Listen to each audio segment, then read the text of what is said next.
he's one of the most dynamic young players in the country.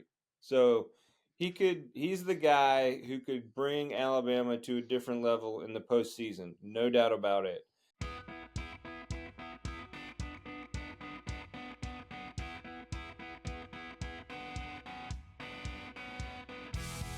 Hey, welcome to Beat Everyone. I'm Ben Flanagan with AL.com, and we just saw history made, seemingly, in Alabama. Alabama and Auburn squared off again, a rematch, this time in Auburn. And our friend Joe Goodman, AL.com sports columnist, was there to witness it firsthand.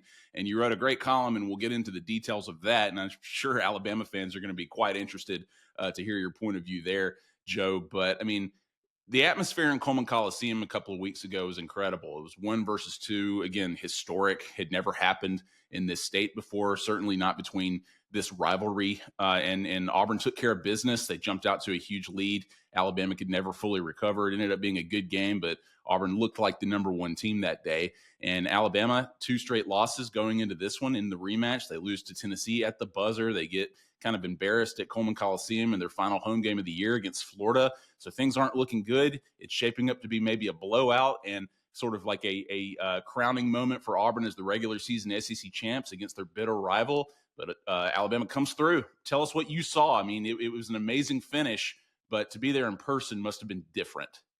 Yeah, it was incredible. Back and forth the whole game. Both teams were extremely engaged, despite it not really mattering in the standings or for seeding in the SEC tournament. And Alabama just they had the last shot. Mark Sears did an exceptional job on that play. It was a great floater. It reminded me a lot of Colin Sexton's floater against Texas A&M to I think it was at the end of the season, and I can't remember exactly the circumstances, but it reminded me a lot of Colin Sexton's coast to coast shot against Texas A&M at the buzzer. Yeah, incredible play, and I mean, give Auburn credit; they got everything they needed to get done. 2 games to go in the regular season, so were they playing their best? No, they weren't. But Alabama looked like a number one seed.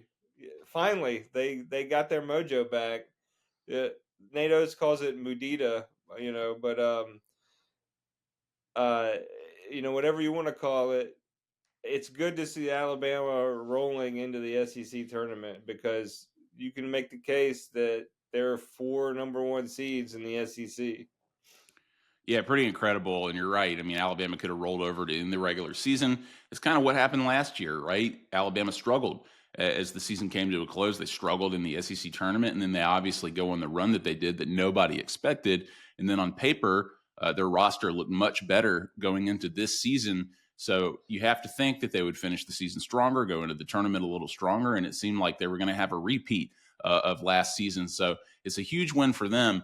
Alabama struggled in the last Auburn game the way Auburn kind of struggled in this game. Alabama shot so poorly in Coleman Coliseum. And, there's been the kind of this little narrative that Alabama is better on the road. They're better in neutral settings this year. They lost 3 home games this season. So I was personally skeptical about their chances considering what the atmosphere was going to be like. I mean, the fans bring it in that arena, right? And they did, certainly from beginning to end. And then even after the final horn rang, like when they're throwing things at Alabama players, of course, Alabama players going and do like the Crimson Crane and hyping themselves up in front of Auburn fans and students. But I mean, they kind of locked up Sears again in this game. I mean, Sears was effective, as a distributor, as a ball handler, but not as a scorer until the final moment, obviously. What do you think it is about this matchup when it comes to Mark Sears and Auburn, the way that they're able to kind of lock him down in ways that other teams across the nation have no success doing? Well, they do a really good job of switching off on the perimeter and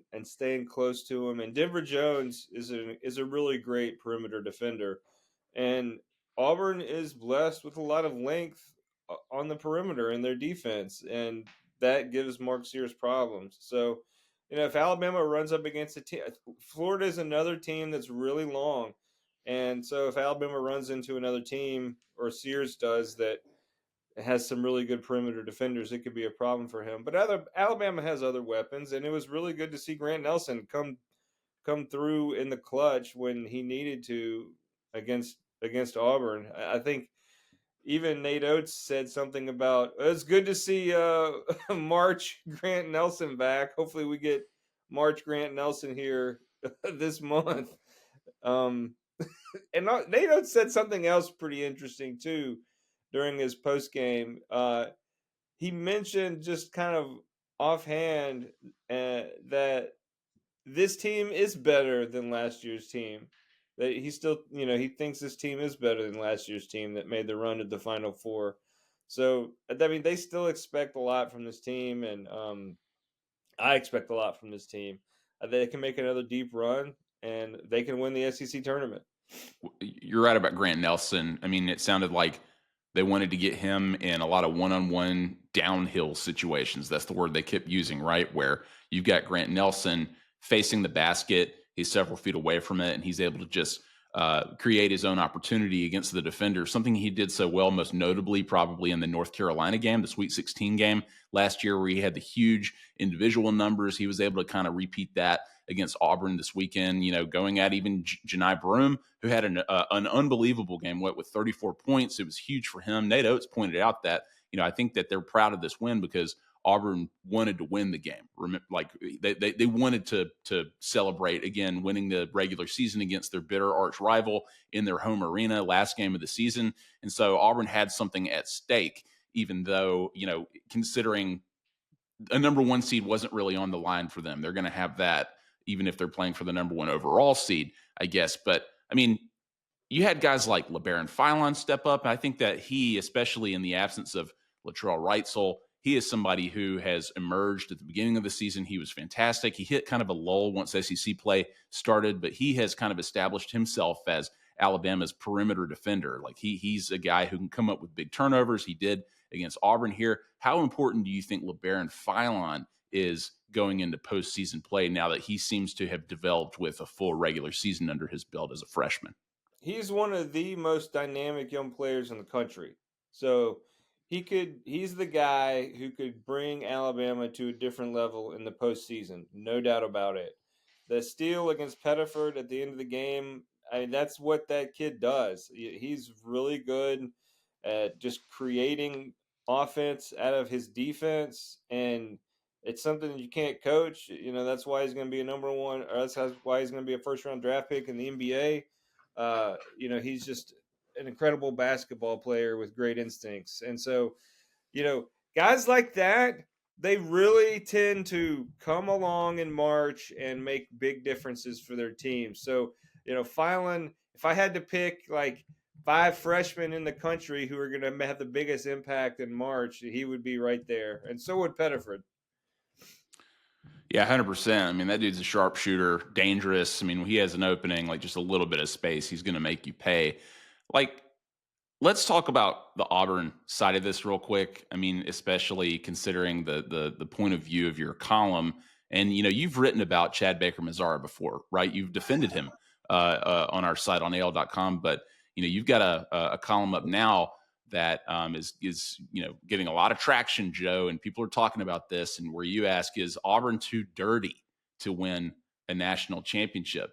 Is that all rooted in Chad Baker-Mazara and his availability in big games like this, or do you think that there's more of a culture issue, like under Bruce Pearl? What is sort of like the thesis there?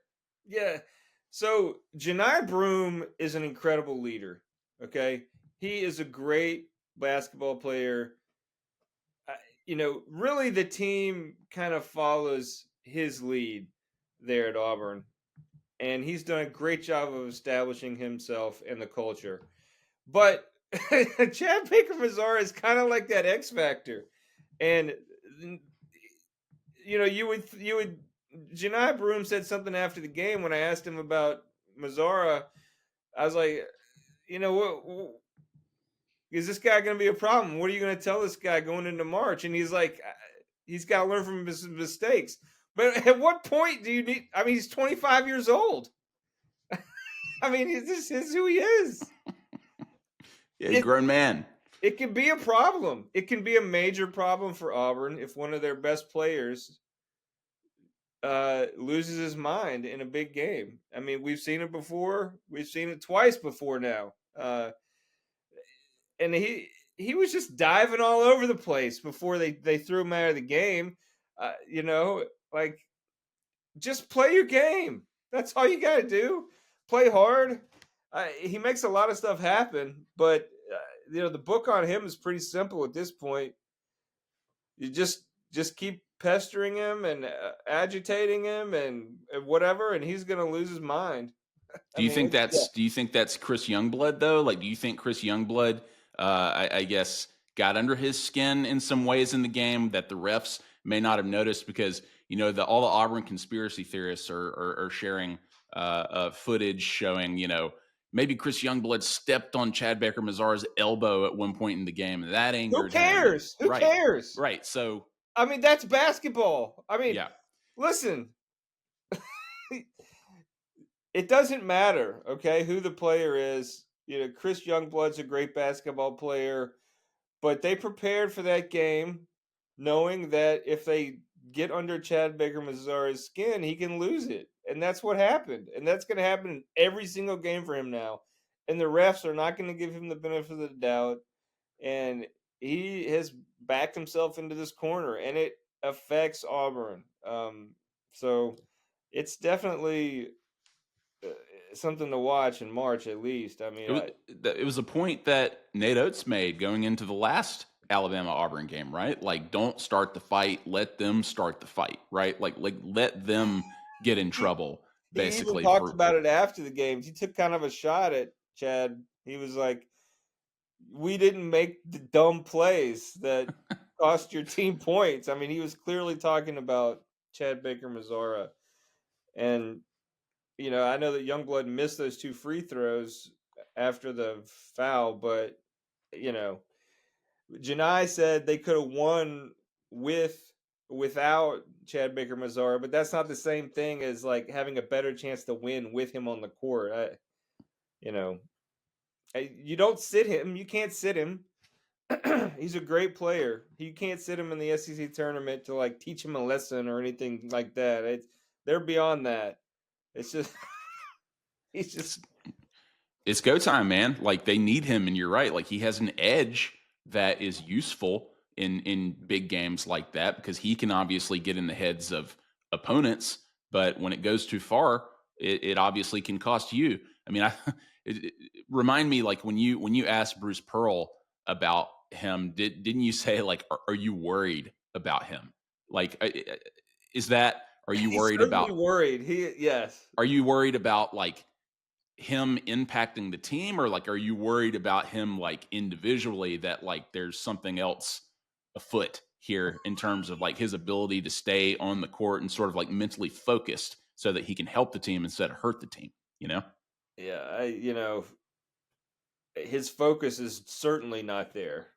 It's in big moments he's focusing on all the wrong things. And yeah, it could be a problem for them.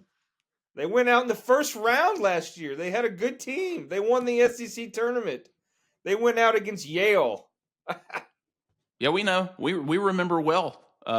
These Alabama fans listening remember that very well. There were Alabama fans who had Yale signage, I think, at College Game Day when they were in Tuscaloosa. Go Yale, whatever they are, the Bulldogs. I don't even know what Yale is. But, Joe, like, looking at this rivalry, sizing it up, because I mean, you've been, at the forefront of just contextualizing like why this is so important. Again, historic is an appropriate word for where these programs are at the same time. Our good friend Kevin Skarbinski shared some stats about this rivalry, where he said in the Nate Oats Bruce Pearl era, wins Alabama has 7, Auburn 5. Total points between the two teams, both of them have 1,001 points. SEC wins, Alabama has 75, Auburn has 72.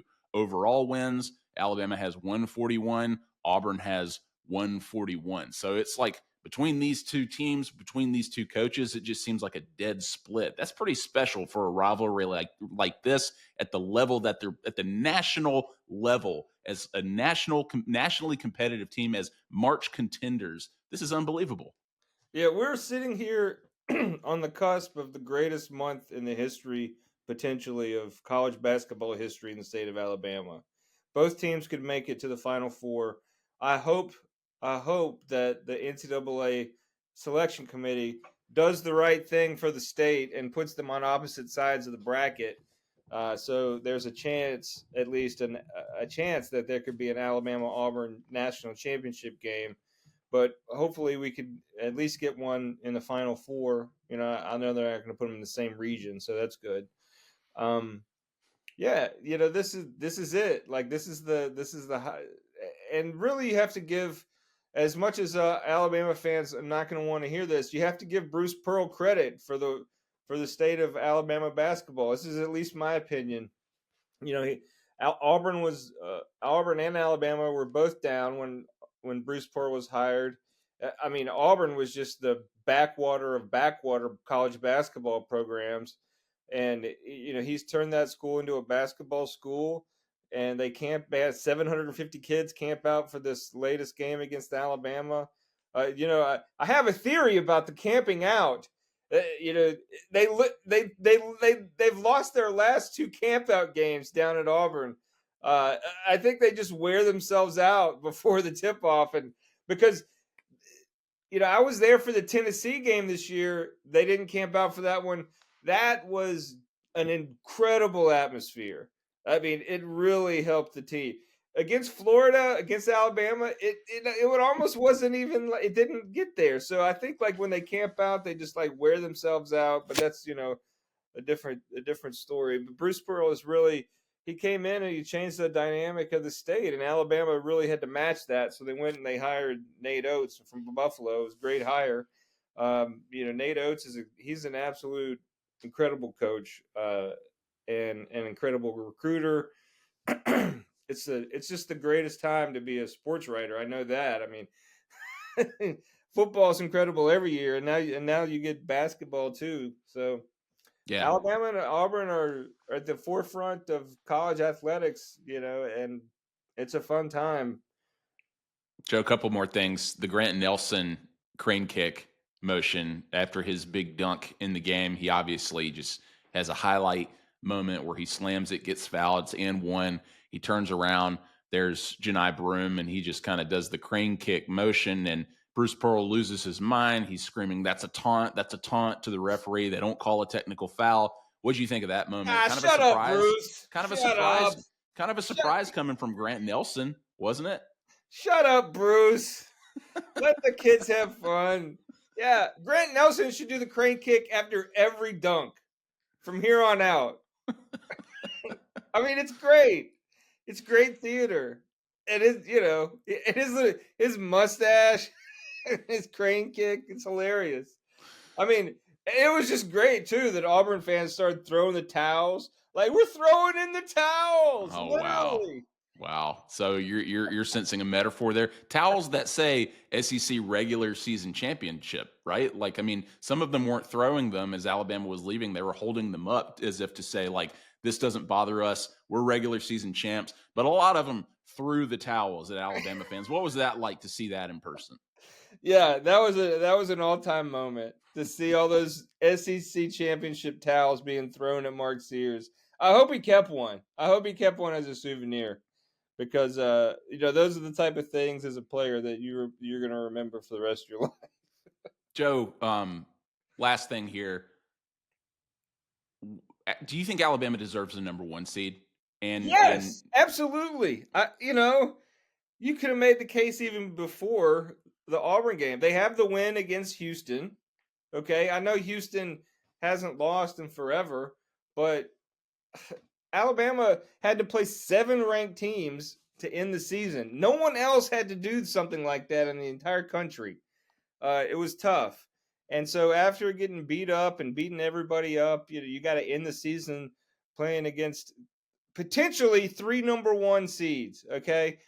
Florida, Tennessee, Alabama. And they should have beaten Tennessee at Tennessee, and they did beat Auburn. And so they deserve a number 1 seed, in my opinion. It should be It should be Auburn, Florida, and Alabama as number 1 seeds. It probably won't be. They probably won't give 3 seeds to the SEC. They'll probably look at Alabama's 5 losses in the conference and say, well, we're going to give it to Houston. But Alabama has the win against Houston. So My follow up there, Joe, and we'll get you out of here on this. We're going into postseason play now. The SEC tournament is this week.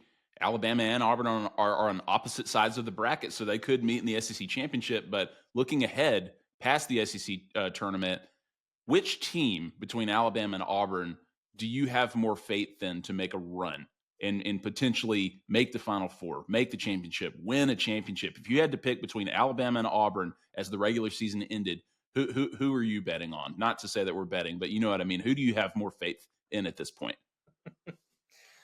the ultimate question. I mean, I picked Auburn to win the national championship at the before the season even started. I knew this team was going to be really good. They got seniors at all the right places. They got these kids to come back. The only factor is Chad Baker Mazzara. I think that he, like, I have no idea at this point. How do you get tossed out of your senior day in a game that really doesn't even, there's a victory lap for Auburn? Like, how do you get thrown out of that game? So, I don't know. I mean, Mark Sears is a great point guard. You need great point guards in March, and I think that Alabama can definitely make a run. But yeah, I picked Auburn to win the national championship, so I'm going to say Auburn. All right, we understand. You got to stick with it. You don't want to push at this point. But we saw a great game on Saturday. We could see a great game in the finals of the SEC tournament. And, you never know. We could see them rematch. We could see them match up again in the NCAA tournament. It's, like you said, great theater. And we just hope we get at least one more rematch between these awesome teams. Joe, you were there. Great column. People should check it out. Joe Goodman, AL.com sports columnist. We appreciate your time, man. Always good to see you. All right. You guys have a good one. Hey, welcome back to Beat Everyone. So we're joined by our good friend, AL.com Alabama sports reporter Nick Kelly. He's back with us. So, Nick, we're going to talk about Alabama football practice. Spring practice is underway in Tuscaloosa, and you've been to several of the practices, but you were just in Neville Arena in Auburn on Saturday. In fact, you had one of the best seats in the house. You had one of the best shots of Mark Sears' buzzer beater that gave Alabama the 2-point win, put an exclamation point on the regular season. They're ranked 5th in the AP going into the SEC tournament. I mean, it seemed pretty dark there towards the end of the regular season, but they go in and get a huge win. And going into Nashville, they've got momentum, unlike last season before they went on a Final Four run. So what was it like watching that moment in the building? Yeah, it was something. It was definitely, okay, it's coming down to this. So I got my camera out just in case something interesting happened. Of course it did. And you see them carrying the ball up the court, bring the ball up the court, I should say, and just kind of waiting to see if Alabama can close it. They struggled to close it against Tennessee, and they redeemed themselves in this moment against Auburn, where they're able to get that last shot, and Mark Sears made it. And seeing that celebration after was something, because there was almost a hush, but also some audible reactions in some ways in that arena. I think a lot of people were a little bit stunned, also waiting to make sure that it was in fact a good basket, just because they were going to go look at it in the monitor and confirm it. But I think everyone in the building knew it was happening. And then you start seeing the white towels that they'd given out to every single seat, celebrating the regular season championship, being thrown at the Alabama players and coaches, celebrating right in front of those Auburn fans. And of course, there's been a lot of discourse as to whether that's classy or not. I think it's great. I think there were so many elements of that game, Ben, that were entertaining, fun. I mean, just great fodder for rivalry. I mean, every single time Aiden Holloway touched the ball, he got booed. And I think that's awesome in terms of just a rivalry moment. And it's not surprising. Some people wanted that Aiden Holloway to get some kind of recognition for what he did for Auburn last year. And I'm thinking, you don't know this rivalry if you think that's going to happen at Neville Arena on Saturday. So that was fun. You had Grant Nelson hitting the Crimson Crane. You had the Auburn students telling Nate Oats to shut up every time he talked to the officials. I mean, there was so much good that if you like this rivalry, or heck, if you just like good rivalries, that you could enjoy this game, and Alabama came out on top. That's Nick Kelly endorsing hurling foreign objects at student athletes, even if they're light as a feather. I should put a disclaimer out there, Ben. I need to say that wasn't the message. Well, I'm not saying throwing, but I will say I did enjoy the intensity of the rivalry. No, it was great. It was good atmosphere. It's what you want in a rivalry game, especially one with high stakes. I thought it was interesting that Nate Oats in the press conference pointed out that Auburn wanted to win that game. They wanted their coronation. They wanted to end their season beating their bitter rivalry at home, going into the SEC tournament play. So it's a good point by him. He's right. And Auburn looked dejected after the end of the game. I mean, you saw Janai Broome. He put his jersey over his face. They wanted that after a big game. So, it was a huge win for Alabama. You got an awesome shot of it. People should go to your online accounts and check out, the video that you shot from way back there in the press box, way back there in Neville Arena. All 22 view kind of thing, Ben. That's what it was. Exactly. Jeez. All 22 is right. Not even 10. You can see everybody. Well, good stuff, man. We want to transition into football here. It's going to be, we're going to have more about the tournament coming up soon in Alabama. We hope will make a big run again like they did last year. But today we want to talk football. We last checked in with our friend and colleague Matt Stahl about the quarterback competition, and it seems like that's what it is. It's a competition, and I would say we're going to say a lot more about that soon. But it seems like that's what people want to hear about. So while we've got you, Nick, and we're going to talk defense here in a second, but just quickly, what's your read on the quarterback competition right now? Keelan Russell is obviously just hyped beyond belief at this point. We've seen a few clips of him throwing the ball. People seem to think that this position is wide open, right? This competition is wide open, and he has a chance to be a starter. You've actually been to the practices. You're plugged in. Do you think that this is a legit competition right now? I do. I mean, people I checked in with at the end of that first week, of course, I was wondering about the quarterback competition. And the sense I get is, it's still wide open, still a long ways to go before a starter would be decided. I think that we're seeing flashes from each of the guys, things that there's to like from each of the players, each of the quarterbacks, but also some things to work on. And that's expected. It's first week of spring. We don't need to overreact too much to the first week of spring. Of course, I know that's how things can go. But yeah, I think it's in a similar spot that it was heading into the first week of, hey, 3 intriguing options, 3 guys that kind of bring similar things in some ways, different things in other ways, and just kind of see how it plays out. So I don't think a lot's been decided. Sense I get from talking to folks is still plenty of time to go in this competitions. So sit back, relax, don't get too antsy if you can help it. Can't help it.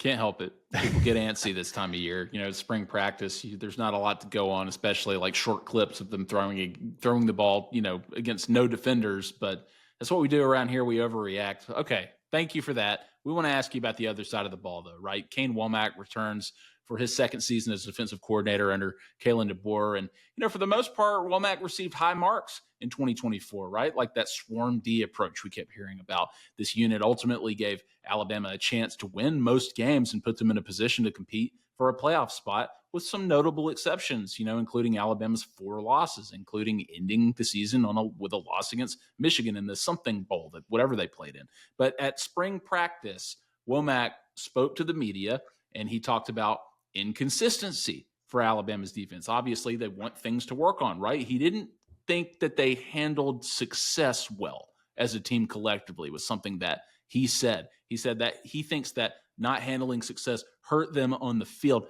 Nick, what do you think he meant by that? Yeah, I think it was a case of, on a macro level, when Alabama did well in one game, it didn't translate necessarily to the next game, where we saw, perfect example was they beat Georgia. They win that game. Huge win, huge emotional win, impressive win. And then they turn around and lose to Vanderbilt the next game. That was probably the biggest eyesore for the defense all season, in my opinion, was what Diego Pavia and Vanderbilt was able to do against Alabama's defense. Now, of course, Diego Pavia and company did that against some other defenses as well. But yeah, I think that was the frustrating point for the defense, and the most frustration was surrounding that moment. Now, the defense, I think, improved, and I think that a lot of the late season failures, if you will, probably fell more on the offense. But yeah, I think overall as a team, in terms of mentally, how do you approach, okay, you beat LSU, huge win, great win. really, really fun win, frankly. I mean, they put their heads down, just ran over LSU pretty much, and ran past LSU kind of thing with Jalen Milroe. And then you turn around, and the defense, mind you, also did not allow a touchdown until the very end when it didn't really matter. So, I mean, phenomenal effort across the board. And then you turn around, what was the next week? They lost to Oklahoma. I mean, it was looking like, and we were talking about it, that Alabama was basically playoff bound because we wrongfully assumed that they were going to go to Oklahoma and win. And that didn't happen. So I think that's a case of when Kane's talking about how do you handle success, it's okay, you do well, but can you turn around and repeat that the next week? And that was a problem. The reason why they didn't make the playoff in 2024. Yeah, you mentioned the Georgia game and just like how impressive that was, how emphatic it was as a statement for Kalen DeBoer and Kane Womack for that matter, because how did the game end? It ended on a defensive play, right? With Xavier Brown, a freshman, stepping up and intercepting a Carson Beck pass that would have won the game for Georgia. So, it was obviously disappointing for all the reasons that we have analyzed. And I'm sure that, Kane Womack is talking about there when it comes to inconsistency, like the high highs and the low lows of 2024. That was kind of the story of the season. He also said that he felt like Alabama, quote, left a lot of opportunities out there, end quote. And he was talking about sort of players' abilities to anticipate, to read the quarterback. He said that they were pretty efficient as a defensive unit last year, but they were not where they needed to be in terms of creating negative plays. He kept using that term, negative plays, a lot, right? So like we focus on that phrase. Who will Alabama depend on next season to help the unit improve in creating those negative plays? Well, in terms of returners, LT Overton is the easy name to pick. And I think for a good reason. I mean, LT flashed some serious potential in his first season with Alabama. The problem was he couldn't quite finish at times. He was probably the king of almost sacks. Now, you don't have to always get a sack to affect the quarterback. So I'm not saying that that's a he Saban needs maxim, to, right? right. Like you don't have to sack the guy, just affect the quarterback. Right. And I think that if LT can just close that gap a little bit and get more sacks because it's good when you can bring him to the ground. But really, if LT can essentially close that gap and not just almost get there, but maybe you are taking the quarterback to the ground as he throws an interception or you force a fumble or, there are a lot of ways that maybe just that little bit more from LT can make a big difference. But I also look at like a newcomer like Kelby Collins, who they seem to really like and are really excited about from Florida, who can be a bit of a versatile piece for them to use kind of as a chess piece, if you will, that you can move around inside, outside a little bit, rush the passer.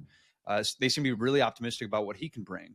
And then you also look at the interior of the defensive group and the defensive front, a James Smith kind of guy. I think him taking the next step this season could be really crucial for Alabama. And there's reason to believe that he can. So I think those are three guys that I'm watching pretty early on in this season. Yeah, going back to the whole affect the quarterback thing, like when Saban would say that, it's like, I get it. Like you make a lot of sense because you're right. Like if you hit the quarterback's arm or you affect his vision or you do anything to affect him, he's probably going to make a negative play, right? And that's going to be a positive play for the defense. But if you can bring him down, it helps. Like you want sacks, right? Alabama, you're right. Like there were so many near misses and missed opportunities in 2024. So hopefully they can finish plays, like you said. And I'm going to focus, still on individuals, right? Because you talked about those three guys in terms of creating negative plays. A lot of returning starters here, but I think a lot of people are interested in who might make another leap, right? Because you've got Tim Keenan, you've got Bray Hubbard, you've got Deontay Lawson, who's coming off of an injury, but Justin Jefferson, I think, is he's the type of player that I think people want to see reach an even greater level than he reached last year. Do you think among the returning starters, like there's one guy, there are a couple of guys that Womack really needs to step up for this team to compete at a championship level? Yeah, I'll go back to who I just said, James Smith. I think that he's, not to repeat what I just said, but I can't stress enough, they don't have a ton of depth there. They don't have a ton of elite options there. And how great would it be for Alabama if they can have a guy in the middle of the defense getting some serious push? That's tough when you're facing a defensive tackle that can just maul guys and get past offensive linemen and create pressure. They haven't had a ton of that on a consistent basis, maybe since Christian Barmore on that interior. Phil Mathis was decent. But, yeah, I think it'd be huge if James Smith can step up. on the interior of that defense, also because they need him to. They don't have a lot of that depth. And so I'd point to him, but I'll give you one more. I'll say Bray Hubbard. I mean, he rose last year too, but and I think he was a pleasant surprise for that coaching staff to be able to see what he could do as that safety filling in for Keon Sabb. And now with Malachi Morgan, they need, some more leadership at times, maybe from that position. Keon Sabb, he's coming back from an injury. And Bray Hubbard, he flashed. I mean, he looked good at times. And so can he take that next step in his game? And there's no reason to believe he can. And so I'm watching him and probably James Smith right now in this defense. A couple of guys I want to mention, Nikai Hill-Green, right? A transfer coming in from Colorado. He's played at Michigan too, if I'm not mistaken, correct? He's somebody who I think is probably going to have to step up in a way, considering Deontay Lawson's recovery, like if he's ready or not. I mean, we're going to see Justin Jefferson step up too, sort of in a middle linebacker position at the Mike position, I believe. And we're talking about the stinger position in this Kane Womack defense where this transfer could have an impact. What do you think? Yeah, not only because of what he's capable of, but also the fact that they don't have a lot of healthy bodies there right now, and they had a lot of their depth leave in the portal, some of the younger depth, I should say. And so, yeah, with Deontay and Justin Jefferson mostly out for the spring, I mean, he's going to get a lot of opportunities, Hill-Green is. So, yeah, I think he's a guy that you're watching. You're seeing how he can fit in. And I'm really curious, Ben, to see what happens once Deontay and Justin Jefferson are both healthy. How does that three-man rotation kind of work? Maybe it's similar to what we saw with Jihad and Deontay and Justin Jefferson last year. But I really do think that, yeah, he's got an opportunity to show what he can do and also learn the defensive system, make sure he's got it down this spring. So he's going to get reps. He's not going to have a lack of them. So I think there's a lot to watch there. But yeah, in terms of another impact guy, Ben, who's coming in that I'm watching the most is Cam Calhoun. Talk about another guy who's got an opportunity because of injuries. Monty Jackson's out for the spring with an injury. So that gives Cam Calhoun an opportunity to really show what he can do. And based on the way that Kane Womack talked about him, a lot to like there. I mean, he's a veteran guy, comes from Utah, and that's a place where there's some good defensive play that occurs. And so, yeah, you've got a starter capable guy there. You got Xavier Brown back as a starter. You got Damani Jackson once he's healthy back as a starter. So that cornerback spot could be really deep. And Cam Calhoun is another guy to watch that I think, if not maybe perhaps the most impactful defensive transfer by the end of the season, we might be saying that. Oh, very interesting. Okay. Well, I mean, another position I was looking at was Husky, right? And a couple of guys that you see there, Deshaun Jones and Red Morgan. Deshaun Jones, I remember hearing his name quite a bit last year. Going into the season, a lot of expectation for him in the secondary. Do you think there's a similar expectation going into this season? Is he a guy who could be a pretty key contributor? He could be. And I think last year they brought him in just to have some veteran experience at cornerback, but you kind of got the sense that they really wanted to play Xavier. And they did. They started Xavier right away. I mean, Xavier was a 5-star guy and really talented player.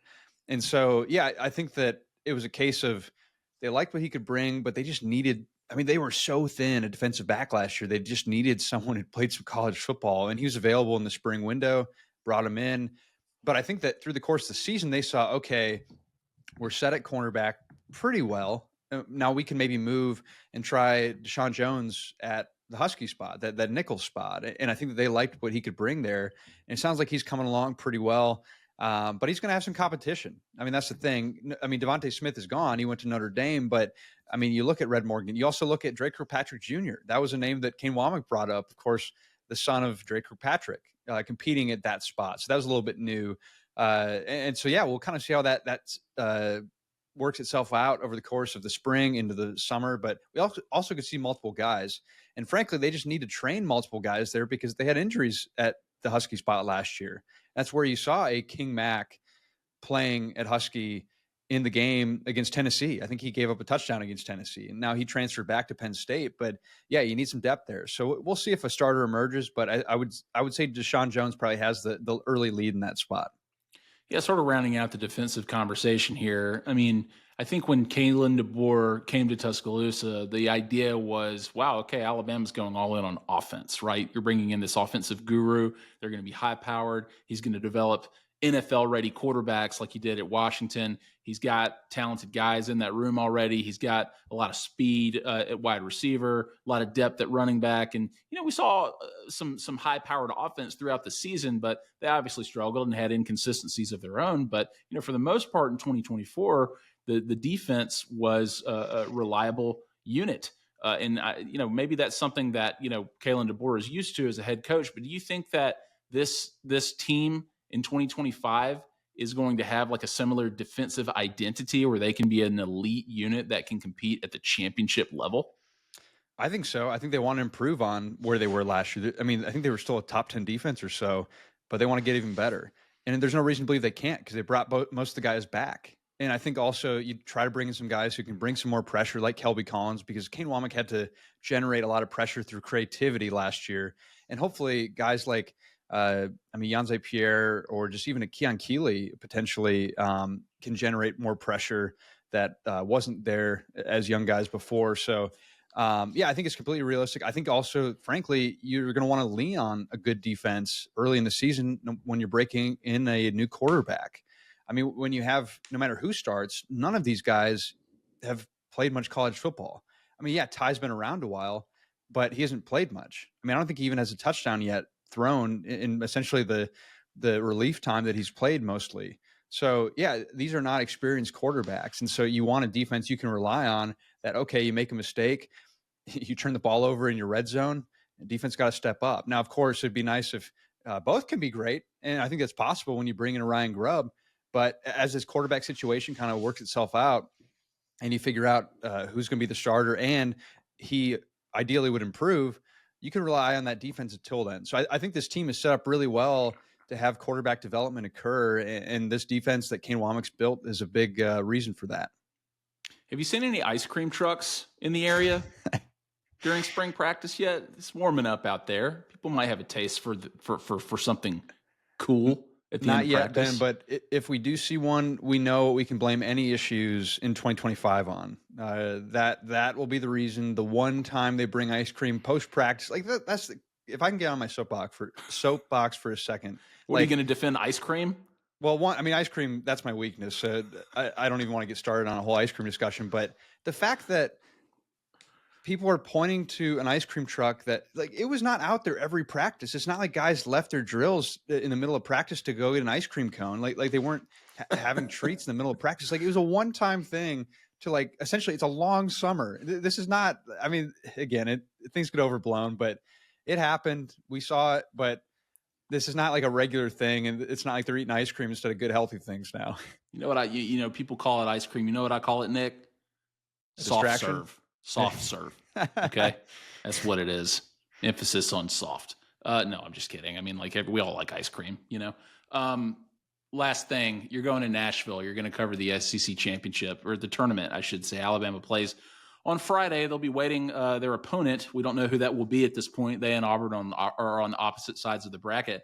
Our good pal and colleague, I just mentioned earlier, Matt Stahl, he's a Nashville kid, right? Is he going to be dragging y'all around anywhere to check out, like, where to eat or whatever? Are you going to be, like, looking for the Culvers on Broadway? Like, I know you're a Culvers guy. Where are y'all going to go eat in Nashville? Do you know yet?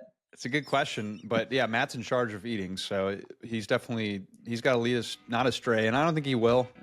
He's a Nashville native, like you said, so he knows where to eat. So we'll be in good hands. Yeah, he's a snob. That's what he is, right? Where they invented the meat and three, I think he said before, in Nashville. I'd like to see proof of that. I'm going to file a FOIA request to find out if that's true about Nashville. Hey, he's AL.com Alabama sports reporter Nick Kelly. You can find all of his work on AL.com. Follow him on the social medias too. Nick, thanks for doing this, man. Thanks for having me, guys. Have a good one. All right, that's the show. Find Beat Everyone on YouTube or wherever you get your podcasts. I'm Ben Flanagan with AL.com. We will see you next time.